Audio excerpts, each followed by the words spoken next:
जानकारी लेकर चले।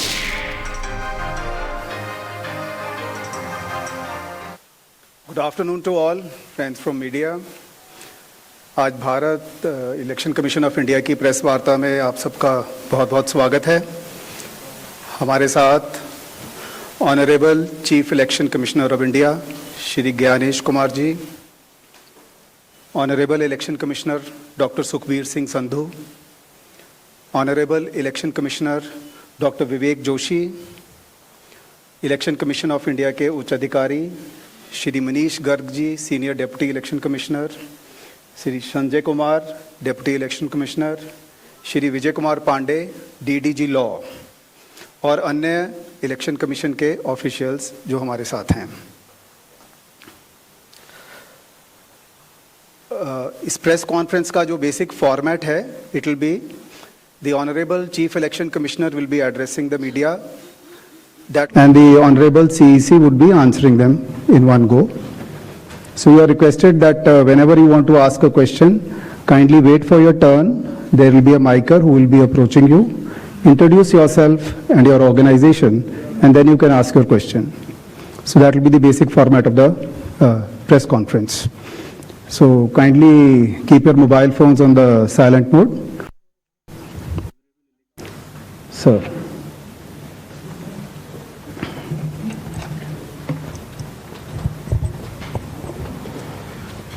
Honorable Election Commissioner,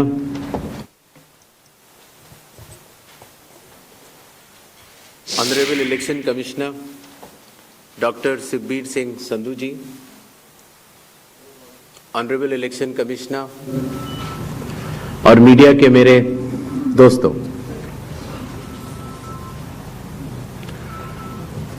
सबसे पहले चुनाव आयोग मतदाताओं के नाम एक संदेश देना चाहता है।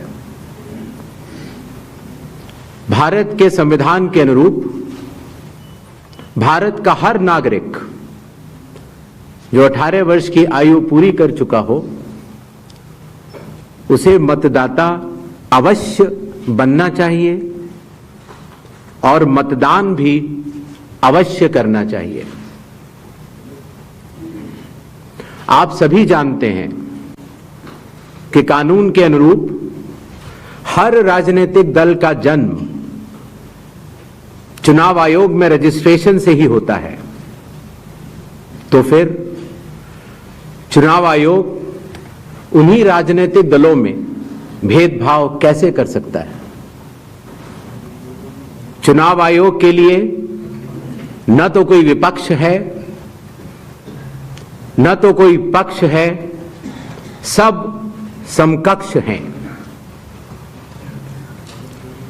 चाहे किसी भी राजनीतिक दल का कोई भी हो,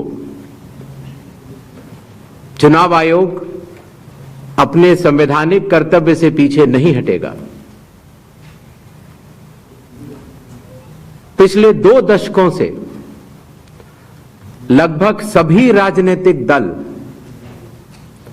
मतदाता सूची में त्रुटियों के सुधार के लिए मांग करते रहे हैं और इसी मांग को पूरा करने के लिए ही चुनाव आयोग ने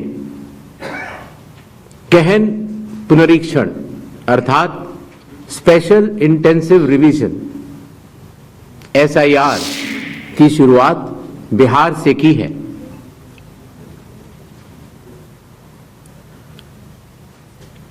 SIR की प्रक्रिया में सभी मतदाता, बूथ लेवल ऑफिसर्स और सभी राजनीतिक दलों द्वारा नामित 1.6 लाख BLAs ने मिलकर एक प्रारूप सूची तैयार की है। इस प्रारूप सूची की एक कॉपी तैयार की है। इस प्रारूप सूची की एक कॉपी आप सभी लोगों को दी गई है, जिसमें कि हर बूथ में जब यह प्रारूप सूची तैयार की जा रही थी तो सभी राजनीतिक दलों के बूथ लेवल एजेंट्स ने उसे हस्ताक्षर के साथ भी सत्यापित किया है। इस प्रारूप सूची में त्रुटियां हटाने के लिए एक बार फिर निर्धारित समय परिधि में सभी मतदाता और राजनीतिक दल मिलकर अपना बहुमूल्य योगदान दे रहे हैं। विगत आंकड़ों के अनुसार स्वयं मतदाताओं ने लगभग 28,370 ऐसे क्लेम्स एंड ऑब्जेक्शंस दिए हैं और जो मतदाता 1 जुलाई को 18 वर्ष की आयु पूरी कर चुके हैं या 1 अक्टूबर को 18 वर्ष की आयु पूरे करने वाले हैं, ऐसे 1,03,703 मतदाताओं ने भी अपना आवेदन फॉर्म 6 और डिक्लेरेशन के साथ किया है।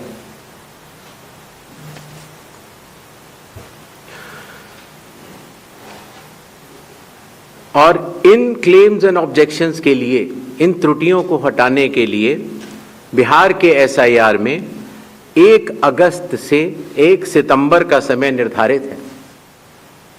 अभी भी 15 दिन का समय बाकी है। चुनाव आयोग सभी राजनीतिक दलों को उनके द्वारा नामित बूथ लेवल एजेंट्स को, नेशनल लेवल पॉलिटिकल पार्टीज को, स्टेट लेवल पॉलिटिकल पार्टीज को आह्वान करता है कि आने वाले 15 दिनों में जो भी प्रारूप मतदाता सूची उनको दी गई है उसमें अगर कोई भी त्रुटि हो तो उसको प्रिस्क्राइब्ड फॉर्म के तहत जमा करें। चुनाव आयोग के दरवाजे हमेशा सबके लिए समान रूप से खुले हुए हैं।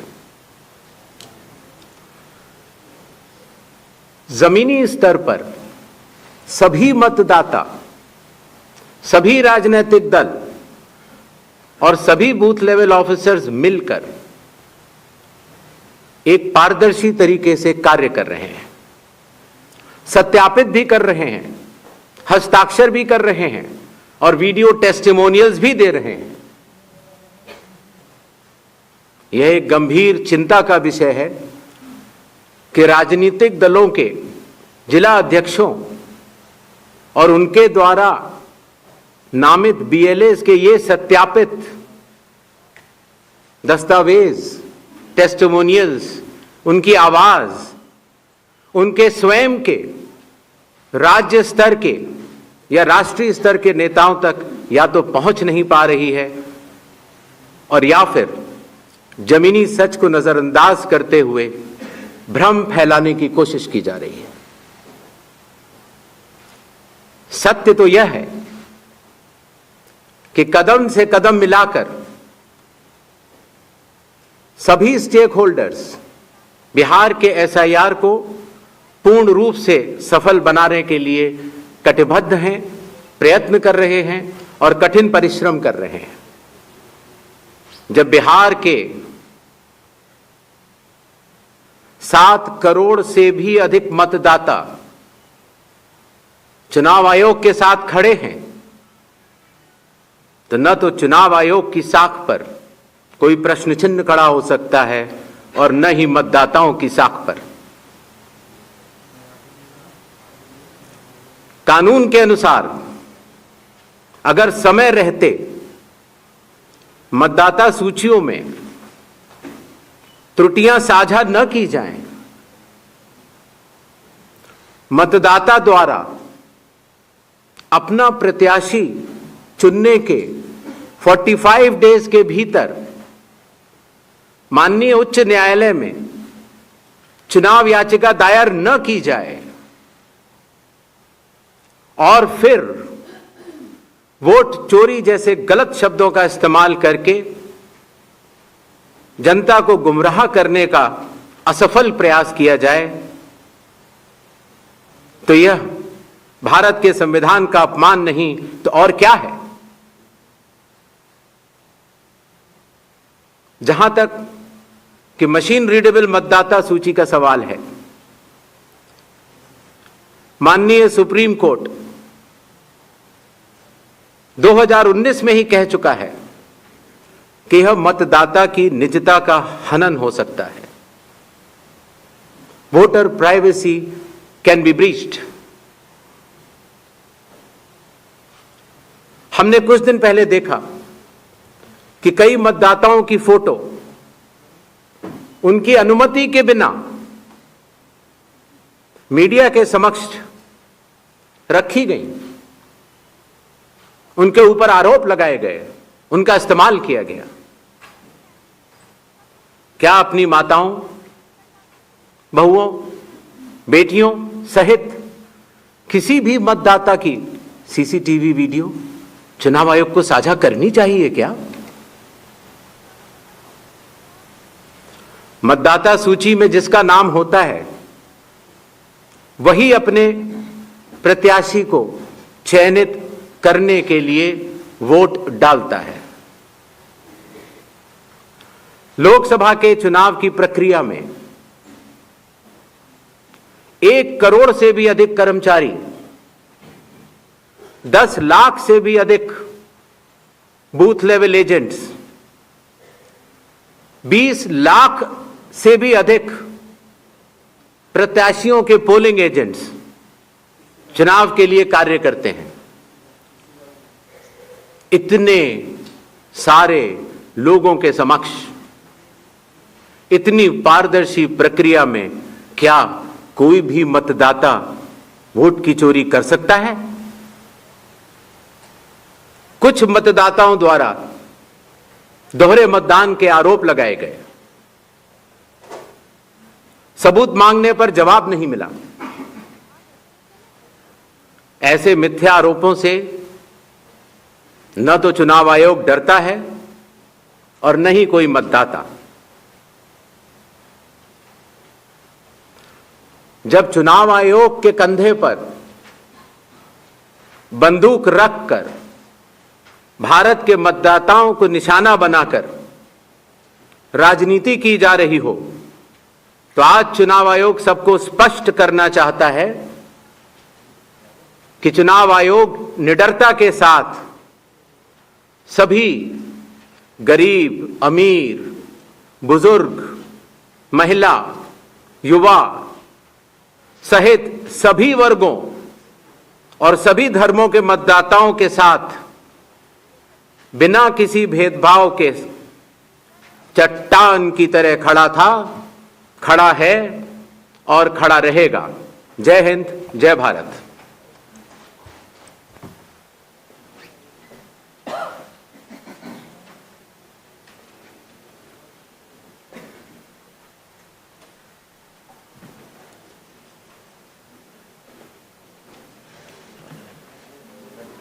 Mic, please.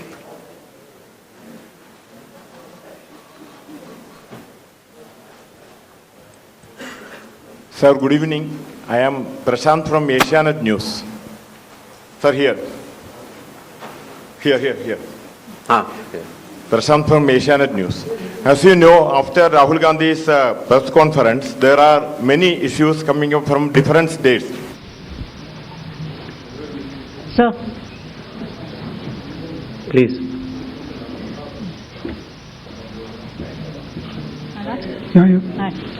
Please. Yeah.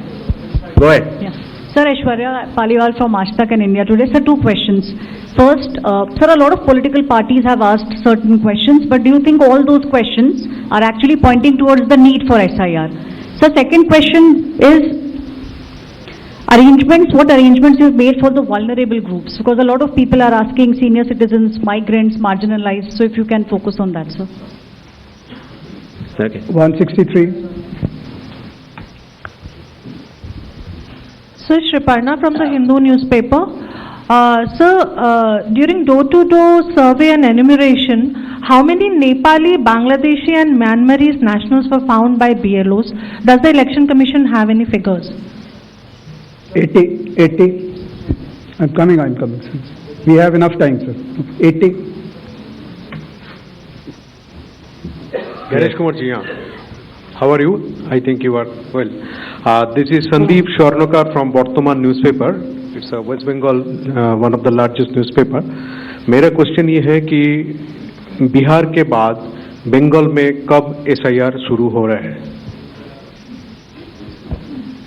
164.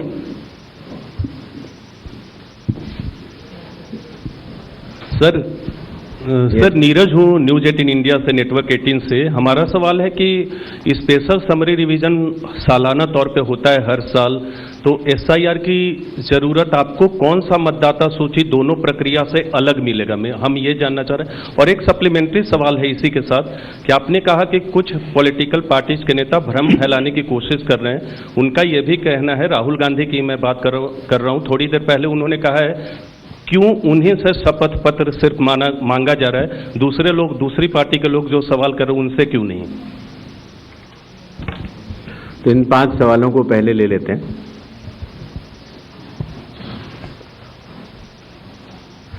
हमारे सारे मीडिया बंधुओं के माध्यम से मैं देश के मतदाताओं को ये बतलाना चाहता हूं कि जब भी मतदाता सूची का रिवीजन होता है तो उसकी प्रक्रिया वही होती है जो मैंने आपको अभी शुरू में बताई। अर्थात सबसे पहले बूथ लेवल ऑफिसर्स और BLAs, राजनीतिक दलों के BLAs मिलकर एक ड्राफ्ट तैयार करते हैं और उसके बाद सभी राजनीतिक दलों को और उसी असेंबली कॉन्स्टिट्यूएंसी के मतदाताओं को यह अधिकार होता है कि वो उसमें त्रुटियां सुधारने के लिए आवेदन कर सके।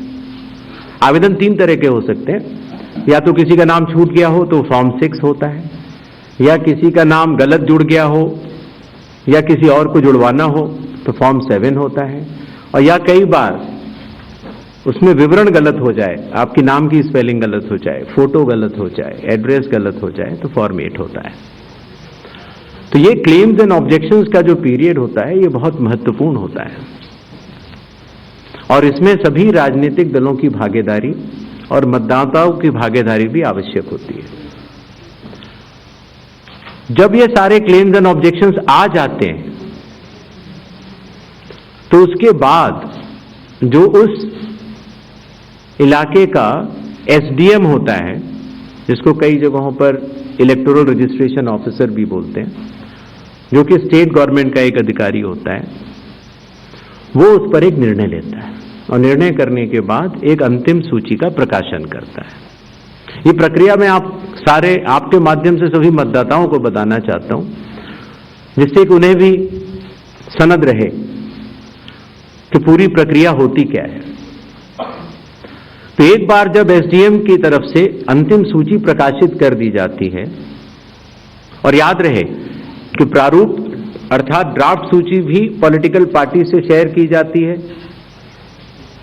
और अंतिम सूची भी पॉलिटिकल पार्टी से शेयर की जाती है, और आजकल चूंकि तकनीकी का जमाना है तो वेबसाइट पर भी इलेक्शन कमीशन की अवेलेबल होती है। इसके बाद भी अगर कोई भी त्रुटि रह जाए तो उस जिले के DM के पास एक अपील होती है, और अगर DM से भी उस त्रुटि का समाधान न निकले तो उसके ऊपर उस प्रदेश के चीफ इलेक्टोरल ऑफिसर के पास एक अपील होती है। जो अंतिम सूची प्रकाशित हो जाती है उसके ऊपर हो जाते हैं चुनाव। जब चुनाव होते हैं तो पॉलिटिकल पार्टीज अपने कैंडिडेट्स को खड़ा करती हैं और उन कैंडिडेट्स को यह सूची एक बार फिर दे दी जाती है कि इस सूची के ऊपर मतदान होगा, और यह सूची मतदान केंद्रवार दी जाती है।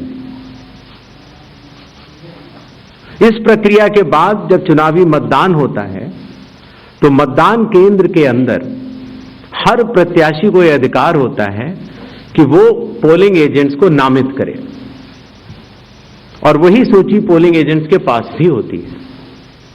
तो उदाहरण के तौर पर जब हमारा कोई मतदाता जब मतदान करने जाता है तो पोलिंग एजेंट्स देखते हैं, और अगर कोई गलत व्यक्ति जा रहा है या कोई 2 बार जा रहा है तो उसके ऊपर ऑब्जेक्शन भी कर सकते हैं। मतदान प्रक्रिया समाप्त होने के बाद मतगणना होती है और मतगणना के बाद रिटर्निंग ऑफिसर रिजल्ट डिक्लेयर कर देते हैं। ये एक डिसेंट्रलाइज्ड कंस्ट्रक्ट है। संविधान के अनुसार ये पूरी जिम्मेदारी चुनाव आयोग की है, लेकिन लोक प्रतिनिधित्व कानून के तहत चुनाव आयोग तो एक छोटा सा 800 लोगों का एक समूह है, तो लोक प्रतिनिधित्व कानून के तहत चीफ इलेक्टोरल ऑफिसर, हर जिले का डिस्ट्रिक्ट कलेक्टर, जिसको डिस्ट्रिक्ट इलेक्टोरल ऑफिसर भी कहा जाता है, हर असेंबली कॉन्स्टिट्यूएंसी का इलेक्टोरल रजिस्ट्रेशन ऑफिसर जो कि एसडीएम भी होता है, बूथ लेवल ऑफिसर्स, ये सभी के सभी सिर्फ इसी काम के लिए चुनाव आयोग के पास डेपुटेशन पर भी रहते हैं, सिर्फ मतदाता सूची और मतदान कराने के लिए। तो जब रिटर्निंग ऑफिसर रिजल्ट डिक्लेयर कर देता है, उसके बाद भी कानून में प्राविधान है कि आप 45 डेज के अंदर आप उच्च न्यायालय जाकर एक चुनावी याचिका दायर कर सकते हैं और चुनाव को चैलेंज कर सकते हैं। जब यह प्रक्रिया 45 दिन समाप्त हो जाते हैं, उसके बाद इस तरह के निराधार और आरोप लगाना, चाहे वो केरल हो, चाहे वो कर्नाटक हो, चाहे वो बिहार हो, जब 45 दिन चुनाव के बाद पूर्ण हो चुके हैं और किसी भी दल को, किसी भी कैंडिडेट को कोई भी गलती नजर नहीं आई, तो आज इतने दिनों के बाद इस तरह के निराधार आरोप लगाना, उनका उद्देश्य क्या है, ये सारे मतदाता और देश की जनता पूरा समझती है। जहां तक स्पेशल इंटेंसिव रिवीजन की जरूरत क्यों पड़ी और स्पेशल इंटेंसिव रिवीजन में और नॉर्मल जो रिवीजन हर साल होता है, दोनों में क्या फर्क है, यह बहुत अहम सवाल है। पिछले 20 सालों में हर साल रिवीजन होता रहा और जो एनुअल रिवीजन होता है उसमें साधारण तौर से एब्सेंटी, शिफ्टेड और एक जिसे कहते हैं कि एक रैंडम तरीके से उसका रिवीजन कर लिया जाता है। जब पिछले 20 सालों से इंटेंसिव रिवीजन नहीं हुआ, हालांकि पहले होते थे, अभी तक भारत में 10 से ज्यादा बार स्पेशल इंटेंसिव रिवीजन हो चुके हैं और स्पेशल इंटेंसिव रिवीजन की खासियत यह होती है कि मतदाता सूची को, इलेक्टोरल रोल को टोटली मैक्सिमम प्योरीफाई करने के लिए एक इन्यूमरेशन फॉर्म भरा जाता है और हर मतदाता उसको जब भर के देता है तो उसका नाम मतदाता सूची में फ्रेश, एकदम नए तरीके से सूची बनाई जाती है। और यह इंटेंसिव रिवीजन इसलिए भी आवश्यक हो गया, एक तो सभी राजनीतिक दलों की लगातार शिकायतें आती जाती हैं कि साहब वहां पर वोट बढ़ गए, वहां पर वोट कट गए, इन लोगों का वोट सही बना, इन लोगों का वोट गलत बना। साथ ही साथ समय के साथ कई लोग जो गांव में रहते थे, जहां पर उनका वोट था, वो शहर में आ गए, उनका वोट गांव में रह गया और जब वो शहर में आए तो वोट कटवाने की प्रक्रिया की भी अपनी कानूनी जटिलताएं हैं, तो उनका वोट गांव में भी रह गया, शहर में भी हो गया। और आजकल आपको पता है, जैसे जैसे भारत का विकास होता जा रहा है, वैसे वैसे लोग शहर छोड़ के भी दूसरे शहरों में भी जाते हैं। मुझे आशा है कि जितने हमारे मीडिया बंधु हैं वो भी शायद किसी न किसी दूसरे शहर को छोड़ के यहाँ पर आए होंगे, तो जब वो यहाँ रहने लग जाते हैं तो उनका वोट यहाँ भी बन जाता है। तो इस तरह से करते करते एक व्यक्ति के जाने या अनजाने में कई जगह वोट रह गए। तो मतदाता सूची को शुद्ध करने के लिए इन्यूमरेशन फॉर्म एकमात्र रास्ता रह जाता है, क्योंकि मैं आपको एक उदाहरण भी देता हूं। जैसे मान लीजिए श्रीपर्णा चक्रवर्ती जी हैं, उनका पहला वोट था श्रीपर्णा चक्रवर्ती के नाम से, दूसरा वोट जब वो दूसरी बार उन्होंने भरा तो उन्होंने भर दिया एस चक्रवर्ती। पिताजी का नाम मुझे पता नहीं है, माफ करें, लेकिन ए बी चक्रवर्ती भरा। अगली जगह जब उन्होंने भरा तो उन्होंने कहा कि नहीं, अखिल बी चक्रवर्ती। तो यह असंभव हो जाता है जानना कि ये दो व्यक्ति एक है कि नहीं। तो एक ही तरीका है कि उसके लिए इन्यूमरेशन फॉर्म जारी किए जाएं और एक व्यक्ति एक बार में एक ही इन्यूमरेशन फॉर्म भरेगा, जिससे कि मतदाता सूची का शुद्धिकरण भी होगा। अगर उनका नाम गलत लिख गया है तो वो भी वो सही कर सकते हैं, अगर उनकी फोटो ठीक नहीं है तो वो भी सही कर सकते हैं, अगर उनका पता ठीक नहीं है, माता पिता का नाम ठीक नहीं है तो वो भी ठीक कर सकते हैं। तो ये रही SIR की आवश्यकता। SIR में डोर टू डोर जाना पड़ता है। बूथ लेवल ऑफिसर हमारे बिहार के लगभग 90,000 booth level officers 7 crore 89 lakh लोगों के घर घर जाकर उन्होंने एक एक व्यक्ति को एन्यूमरेशन फॉर्म दिया। जो लोग मृत पाए गए या जो लोग घर पे नहीं थे, जो पड़ोसियों ने कहा या उनके घर वालों ने कहा कि ये परमानेंटली शिफ्ट हो गए हैं, या जिन लोगों ने कहा कि नहीं साहब मैं तो पहले ही दूसरी जगह एन्यूमरेशन फॉर्म भर चुका हूं, अर्थात उसका नाम 2 जगह था, ऐसे लोगों के फॉर्म वापस नहीं मिले और 7 करोड़ 24 लाख फॉर्म वापस मिले 30 दिन के अंदर। इनमें से एक सवाल यह था कि कितने नेपालीज हैं और कितने बांग्लादेशीज।